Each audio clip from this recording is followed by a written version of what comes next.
Yang namanya demokrasi ini adalah perang ide. Apa yang bisa kita lakukan untuk Kabupaten Kampar ke depan? Apa yang bisa kita lakukan untuk Provinsi Riau ke depan? Nah, sekarang yang menjadi masalah ini, orang menganggap kalau kau di situ berarti kau batil. Kalau di sini berarti hak. Ini adalah pertentangan antara hak dan batil. Kita sekarang sedang perang Badar. Apa pula perang Badar sama kawan satu alumni?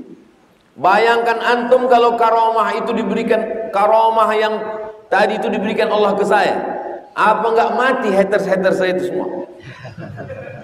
Karomah yang bulu ayam sungsang tadi, kalau dikasihkan ke saya, yang ngejek-ngejek saya di pilkada ini, apa tak mencret semua untuk saya buat?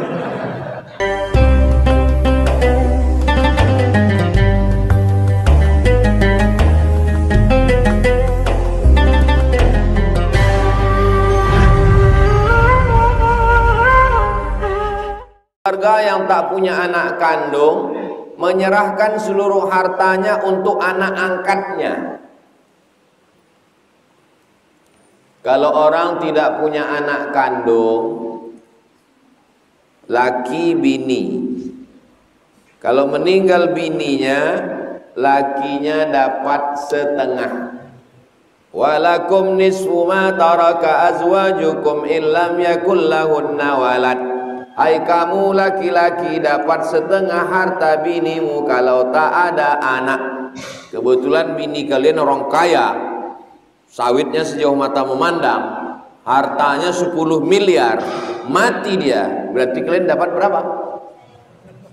5 miliar. Kalau yang mati laki, tak ada anak, berapa bini dapat? Walahunna rubu'u illam yakul lahunna walad illam yakul lakum walad. Istri dapat 1/4 kalau tak ada anak. Lalu kemudian siapa lagi yang dapat? Karena tak ada anak, maka dibagi ke saudarakan. Saudara kandung dapat. Jadi si bapak ini berpikir, saudara kandungku ini enak kali dia dapat. Padahal anak angkatku ini rupanya ngambil anak adopsi, anak angkat. Anak angkatku ini yang ngurus aku waktu sakit. Dibuatnya lah surat. Semua harta warisanku ini ku kasih ke anak angkat. Adapun saudara kandungku itu selop Jepang pun jangan kalian kasih. Zolim, melawan hukum Allah. Kalau mau menyelamatkan anak angkat itu cukup dikasih hibah. Kau anak angkatku, memang kau tidak lahir dari rahimku, tapi kau lahir dari hati. Lahir dari hati bisa jadi lebih sayang daripada yang lahir dari rahim. Aku tidak mau juga zalim, kalau aku mati habis hartaku ini diambil saudaraku. Maka untuk menyelamatkan kau, ku kasih hibah. Itu ada ruko di sana 100 pintu, tapi baru pintunya aja. Maka kau kasih 3 pintu. Adapun sisanya nanti untuk ahli waris, dan ada wasiat untuk Masjid Muwahhidul Ummah karena mikrofonnya rusak. Kata orang yang mau meninggal. Walaupun dia tak datang, dia nonton streaming, ditengoknya Ustaz pun megang dari tadi kan. Jangan kasihkan semua ke anak angkat, dan jangan pula sampai semua diambil ahli waris sampai anak angkat tak dapat. Dulu bersikap adil lah kamu. Gimana caranya sikap adil? Anak angkat kasih dia hibah. Kasih dia hibah. Robahnya langsung suratnya di BPN, Badan Pertanahan Nasional. Habis itu kemudian aman. Meninggal kita, dibagilah ini semua ahli waris. Begitu caranya. Karena kalau semua untuk anak angkat, zalim. Saudara kita pun punya hak terhadap kita.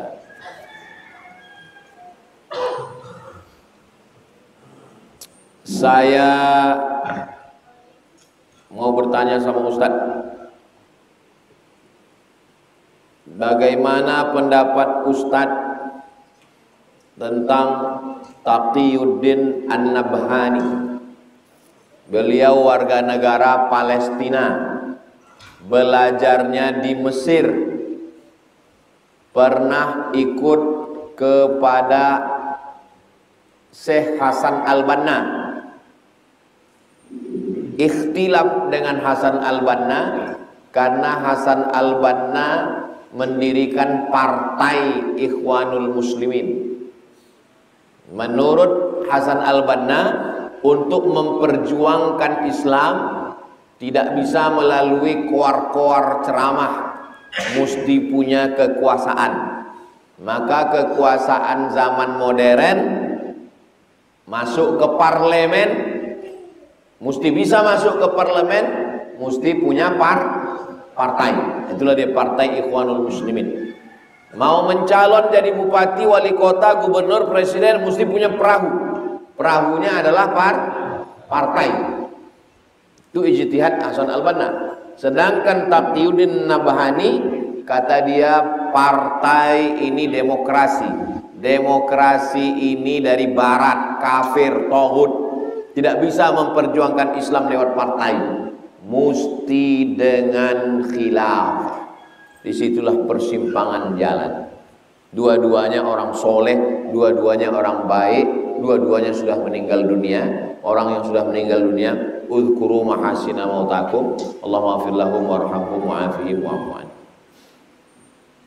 Pengikut Hasan Al-Banna berteriak, kita perjuangkan Islam dengan partai, Allahu Akbar. Pengikut Taqiyuddin Nabhani, kita memperjuangkan melalui khilafah, Allahu Akbar. Berkelahi dua orang di jalan. Yang ketawa orang sekuler, orang liberal. Matilah kalian berkelahi, Allahu Akbar di jalan. Jadi rasional saja. Untuk zaman sekarang, karena kebetulan masih pakai sistem demokrasi, maka diperjuangkan melalui partai.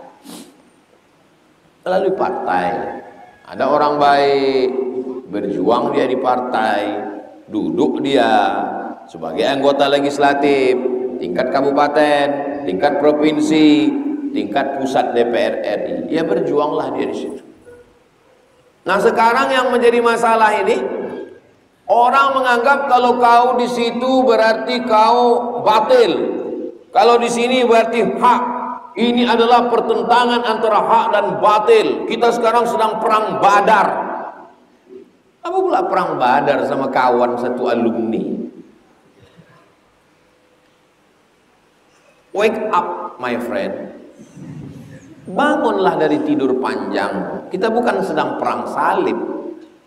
Kita ini sedang perang gagasan.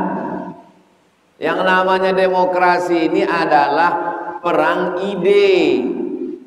Apa yang bisa kita lakukan untuk Kabupaten Kampar ke depan? Apa yang bisa kita lakukan untuk Provinsi Riau ke depan?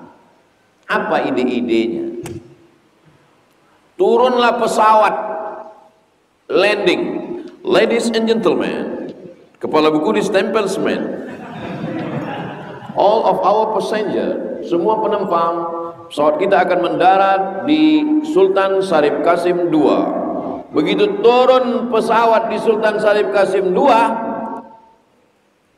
yang pertama ditengoknya adalah Purna MTQ.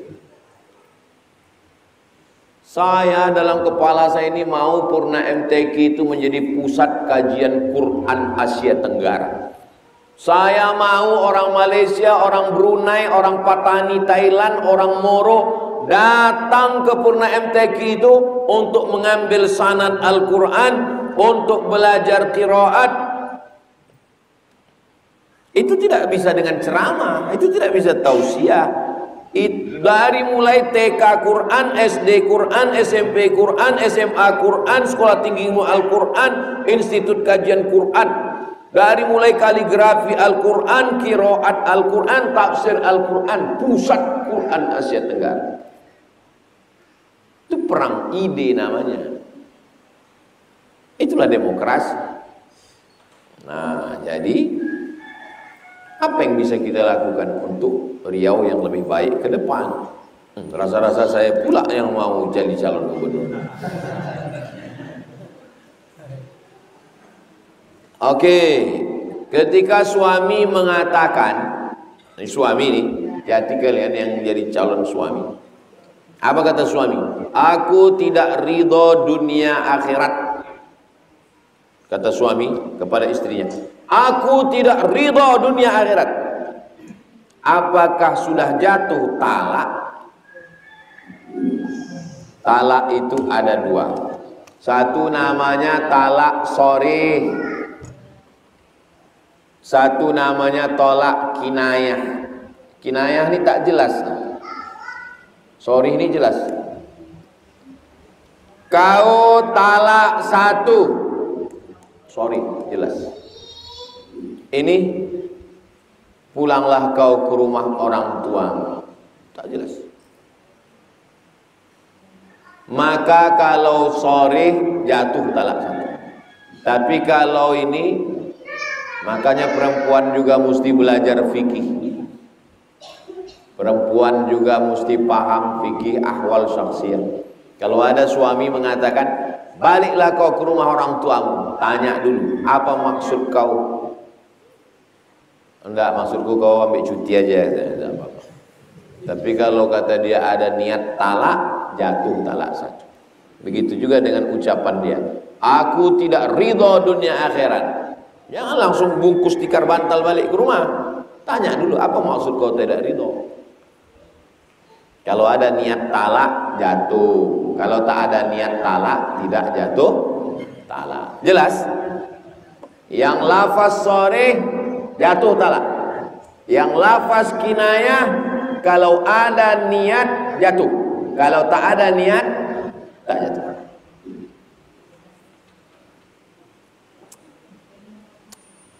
Ustadz, saya mau nanya kitab atau referensi dari kisah seorang anak yang bertanya kepada Sayyidina Umar bin Khattab tentang hak-hak anak terhadap orang tua.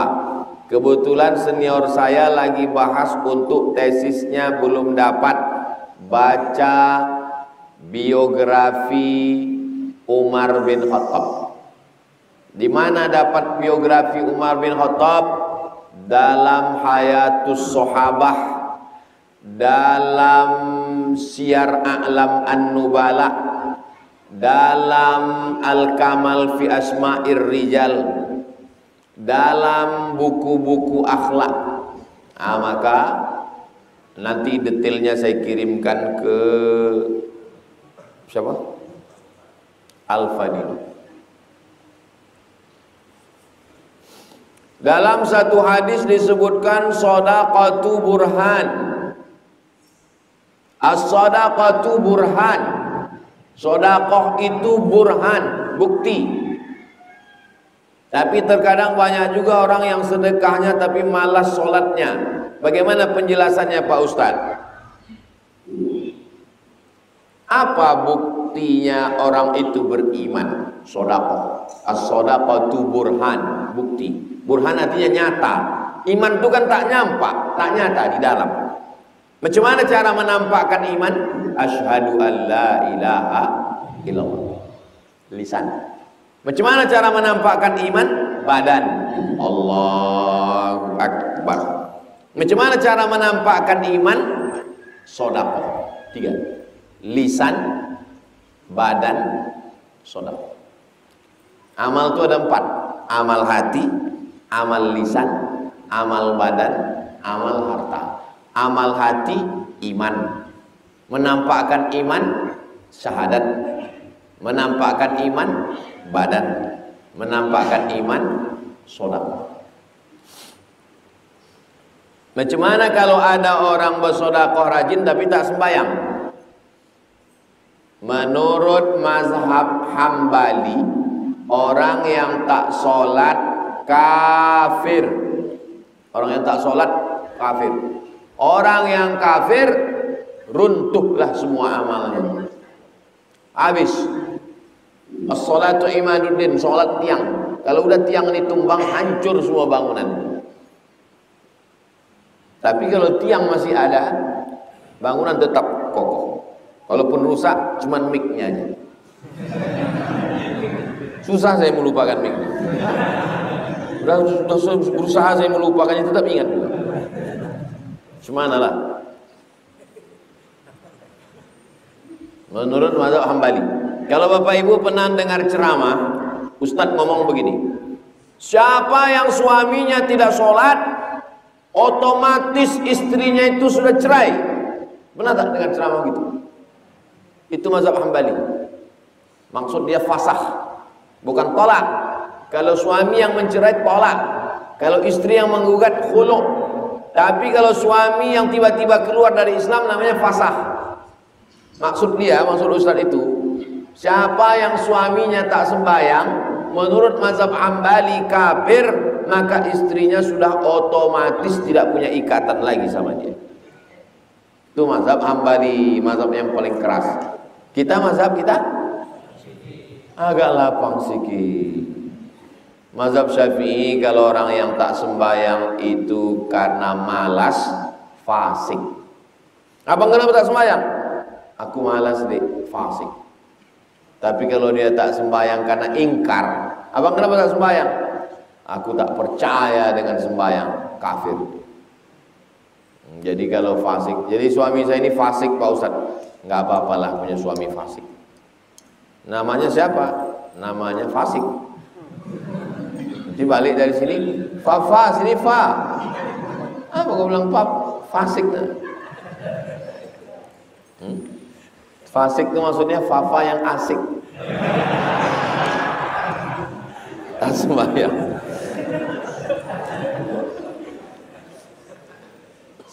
Ibu cari menantu yang sembahyang. Kalian cari bini yang sembahyang. Jangan sampai dapat bini tak sembahyang.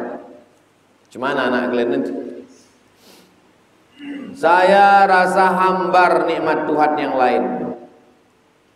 Setelah ibu saya meninggal, saya rasa hambar nikmat Tuhan yang lain. Ini nyindir saya ini. Tak terasa nikmat. Bahkan ada terlintas di hati bahwa Tuhan itu tidak adil. Bagaimana cara mengobatinya? Saya tengok jamaah mendorong emaknya kursi roda. Bapak ini janggutnya putih sudah semua. Umur 70. Emaknya umur 90. Dalam hati saya, emakku umur 70 udah meninggal. Bapak ini emaknya 90 masih hidup. Ada terlintas itu di dalam. Kok ginilah nasib saya. Satu hari saya pergi ceramah.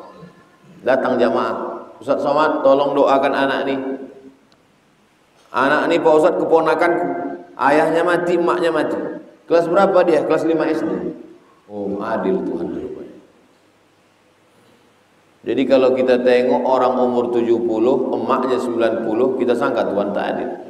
Pas dijumpakan Allah kita dengan anak SD kelas 5, ayahnya mati, emaknya mati. Oh, adil. Jadi adil itu tak adil itu tergantung perasaan kita. Maka jangan ikut perasaan. Rasa ini laut tak bertepi. Filsafat rasional yang tak berujung. Tasawuf rasa tak bertepi. Timbangannya syariat. Tasawuf dan filsafat mesti ditimbang fi mizanis syariat. Mesti kembali kepada Al-Quran dan Sunnah Nabi Muhammad Sallallahu Alaihi Wasallam. Nah, jadi supaya pikiran itu jangan berkalau-kalau. Kalaulah dulu mak ni ku bawa ke Malaysia ke rumah sakit, kalaulah dulu ku bawa jalan-jalan, kalaulah dulu ku belikan rumah, kalaulah dulu ku belikan mobil. Hilangkan kalau-kalaunya itu, karena sekali kalau itu akan disusul kalau. Itulah nanti antum jumpa di pinggir jalan orang ngomong sendiri, sama angkot pun dia senyum. Itu gara-gara kalau lah itu. Bercakap dia sendiri di dalam ini. Kalau. Itu mau senyum sendiri. Lama-lama. Nah, jadi menghilangkan kalau itu adalah zikir. Saya sampai sekarang kalau dalam pikiran saya itu ingat, langsung saya bacakan untuk almarhum, almarhumah, ayah, emak, atuk, nenek, Al-Fatihah. Serak 10 kali kalau 10 kali kirim, 100 kali kalau 100 kali kirim. Kalau ada orang yang bilang, dengan berjalannya waktu kerinduan itu akan hilang. Oh, mak kau masih hidup, iyalah kau bisa bercakap gitu. Kalau udah meninggal, tak bisa. Jadi kapanlah orang kehilangan orang tua itu baru hilang sakitnya? Kalau dia mati, jumpa dia dengan emaknya itu barulah hilang. Jadi tak ada itu istilah hilang, itu tak ada. Antum buat aja baik banyak-banyak, buat sampai akhirnya mimdatema taya bawati, mati.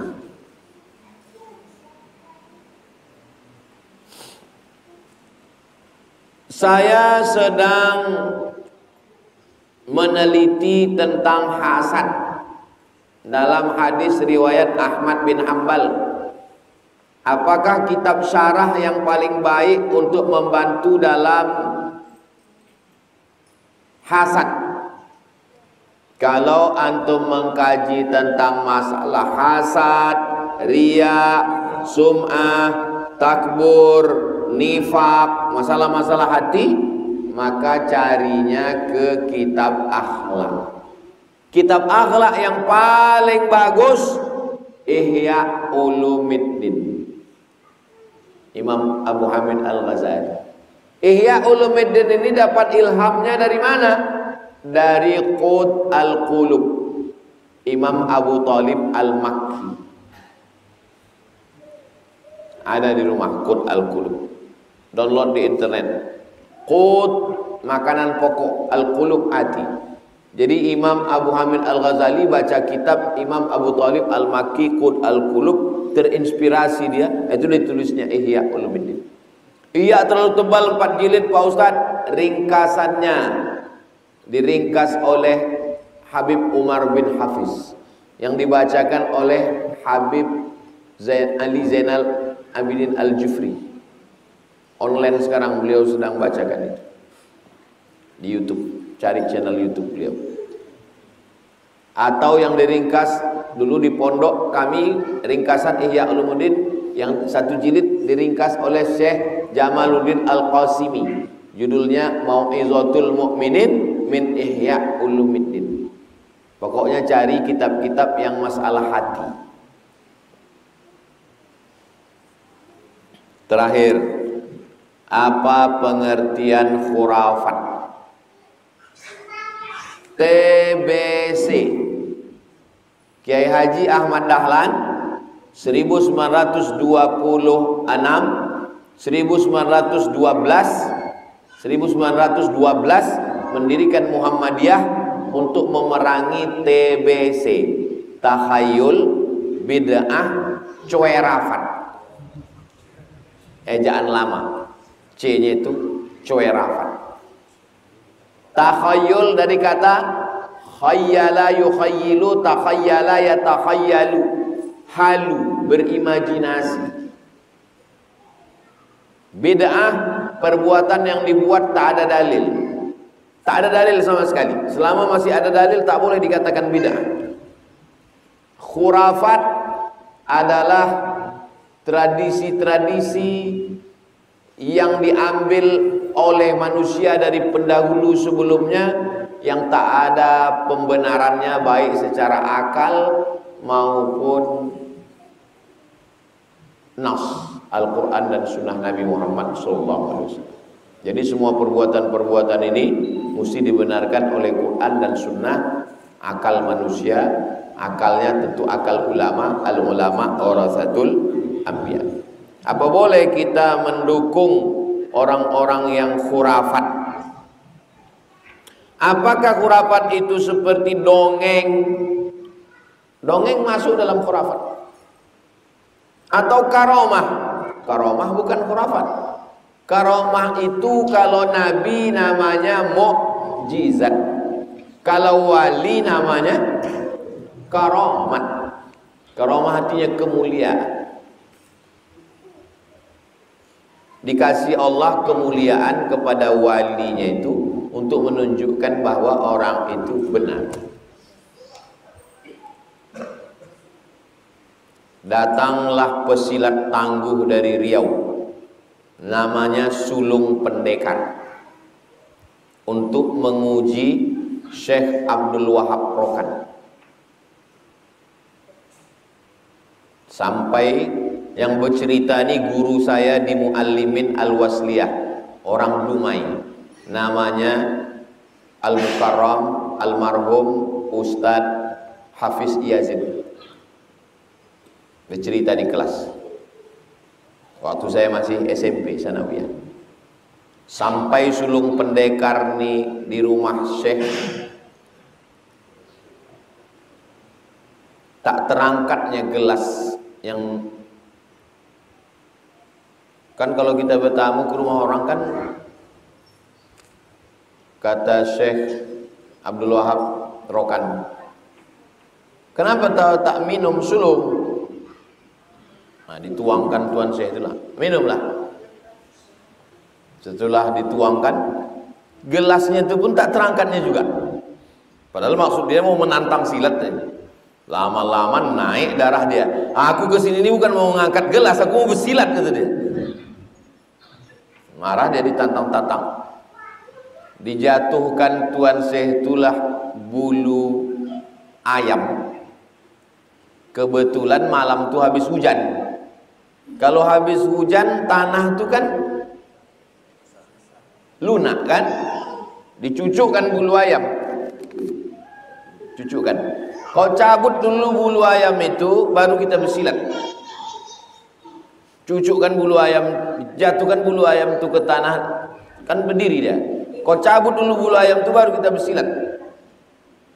Dicabutnya bulu ayam itu, tanggal semua bulu ayam itu, tapi tangkai itu tak tercabut dari tanah. Nah, itulah disebut dengan mencabut bulu ayam sungsang. Pernah dengar mencabut bulu ayam sungsang? Nah, itulah istilah mencabut bulu ayam sungsang. Akhirnya bertobatlah sulung pendekar, ikut tarekat Naqsabandiyah. Itu karomah, riwayat itu masyhur. Untuk apa diberikan Allah itu? Supaya orang beriman. Siapa yang mendakwahkan Islam ke dalam suku Talang, ke dalam suku Sakai, tarekat Naqsabandiyah. Kalau tuan Syekh datang, dia yang menyampaikan. Kalau dia tak datang, dikirimlah pengganti. Pengganti itu bahasa Arabnya khalifah. Pengganti Nabi Muhammad, khalifah Abu Bakar Siddiq. Khalifah itu artinya pengganti. Maka kalau Syekh tak datang, digantikan oleh penggantinya, namanya khalifah. Orang Melayu payah menyebut khalifah. Siapa? Kelipah. Siapa itu kelipah? Khalifah. Maka dikirimlah khalifah ke suku Sakai.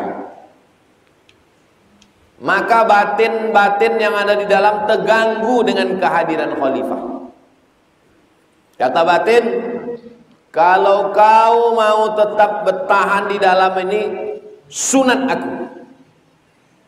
Kalau bisa kau menyunat aku, berdakwahlah kau. Kalau tak bisa menyunat, angkat kaki dari hutan Riau. Kata khalifah yang dikirim dari Silam, kalau untuk menyunat tuan batin tak perlu aku, cukup murid aku saja.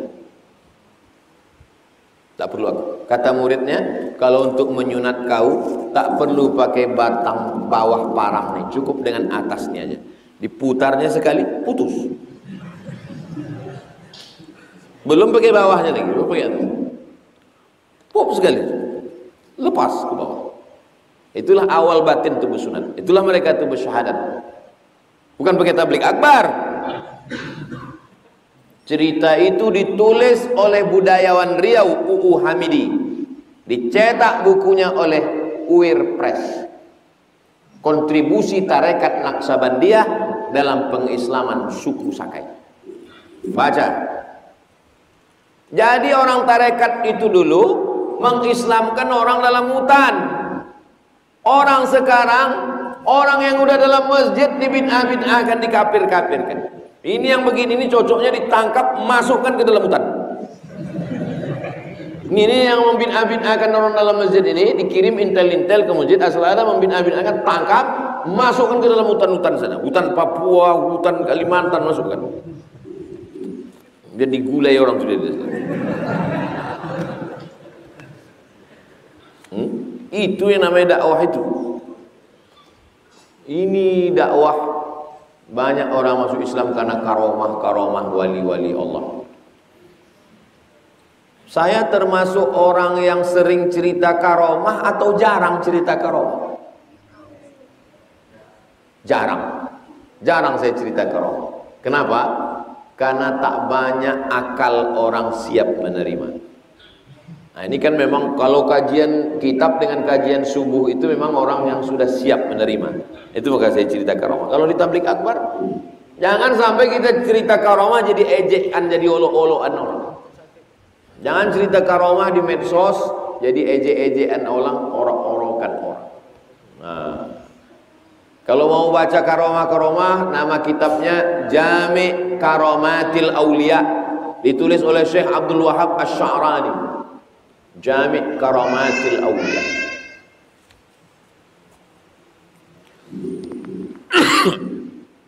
Mak saya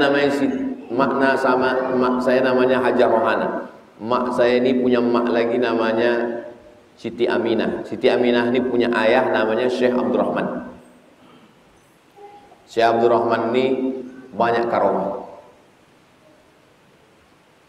Meninggal 1941. Datanglah anak kecil ke tempat dia, disapunya kepala anak kecil.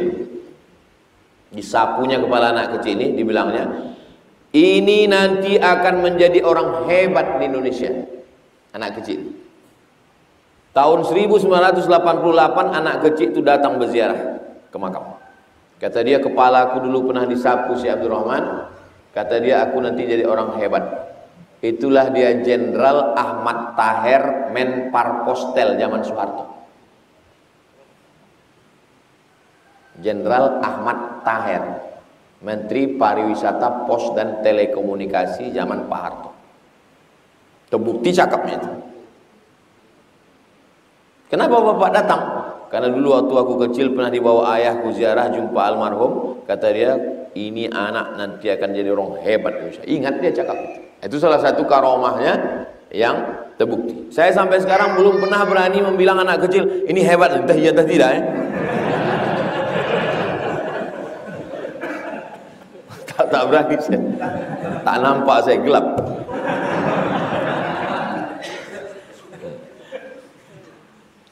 Jadi Syekh Abdurrahman ini punya anak. Anaknya cantik, perempuan. Ada orang bernazar, nanti kalau dapat ikan, ku bawa ke tempat Tuan Syekh itu, mau ku tengok cemana anak gadisnya yang cantik itu. Dapatnya ikan, dibawakannya lah. Sampai di dalam rumah itu, kata Tuan Syekh Abdurrahman, dipanggilnya lah anak gadisnya. Keluarlah kau, ada orang mau menengok kau. Saya sampai sekarang tak tahu saya entah apa niat tamu-tamu saya itu. Dan saya minta kepada Allah supaya jangan sampai saya tahu niat tamu-tamu. Karena kalau sampai tahu saya tutup pintu gerbang. Jadi ada karomah itu diberikan Allah karena memang makom orang itu layak. Sama macam pisau karomah itu. Kalau pisau itu dikasihkan ke anak kecil, habislah dipotong-potong. Bayangkan antum kalau karomah itu diberikan, karomah yang tadi itu diberikan Allah ke saya. Apa enggak mati haters-haters saya itu semua? Karomah yang bulu ayam sungsang tadi, kalau dikasihkan ke saya, yang ngejek-ngejek saya di pilkada ini, apa tak mencret semua untuk saya buat? Jadi kata Allah, Somad, kau tak usah aku kasih karomah, kau cukup viral aja dulu. Itu pun aja udah mau mati menahankan. Mudah-mudahan kita diberi Allah sesuai yang baik untuk kita. Makanya kalau berdoa itu, ya Allah, kasih aku yang baik untuk aku, untuk keluargaku, untuk imanku, untuk agamaku. Kalau tak baik, tak usah. Ya Allah, kalau antum berdoa, baik kesubuhan, nampak motor baru keluar 250 cc. Ya Allah, kalau memang motor ini baik untuk aku, baik untuk keluargaku, baik untuk imanku, jadikanlah dia milikku. Tapi kalau tidak, biarlah yang lamanya aja ya Allah. Untuk apa antum dapat 250 cc? Tak pernah lagi lewat di jalan Kamboja. Asal lewat. Setiap ditanya, kau kenapa tak hadir? Kencang kali gasnya. Asal sekali gas sampai ke Bangkinang. Baguslah yang kap 70 tapi belok ke jalan Kamboja kan? Begitu juga dengan jodoh. Ya Allah, kalau memang anak semester 8 ini baik untuk aku, baik untuk agamaku, nikahkanlah aku dengan dia. Tapi kalau tidak, bagus dosen ini aja. Mudah-mudahan Allah memberikan kita yang baik untuk kita insyaallah. Al-hadhihi niyah al-Fatihah. A'udzubillahi minasyaitonir rajim. Bismillahirrahmanirrahim. Alhamdulillahirabbil alamin. Arrahmanir rahim. Maliki yaumiddin. Iyyaka na'budu wa iyyaka nasta'in. Ihdinas siratal mustaqim. Siratal ladzina an'amta 'alaihim wal maghdubi 'alaihim waladdallin. Amin. Allahumma shalli ala sayyidina Muhammad wa ala ali sayyidina Muhammad. La tada' lana dhanban illa ghafartah wa la hamman illa farajtah wa la daynan illa qadaitah wa la musafiran illa wasaltah wa la maridan illa syafaitah wa la hajatan min hawaijid dunya wal akhirati laka ridha wa lana fiha salah illa qadaitaha wa yassartaha ya rabbal alamin. Wa sallallahu ala sayyidina Muhammad wa ala alihi wasallam walhamdulillahi rabbil alamin. Saya dan bawa air Zam-Zam. Cukup tak cukup kita minum.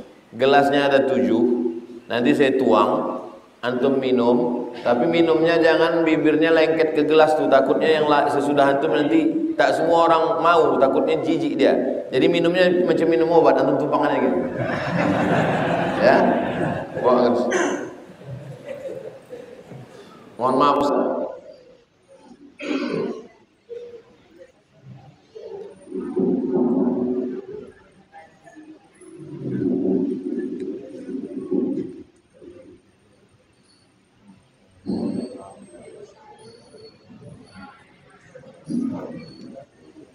Thank you.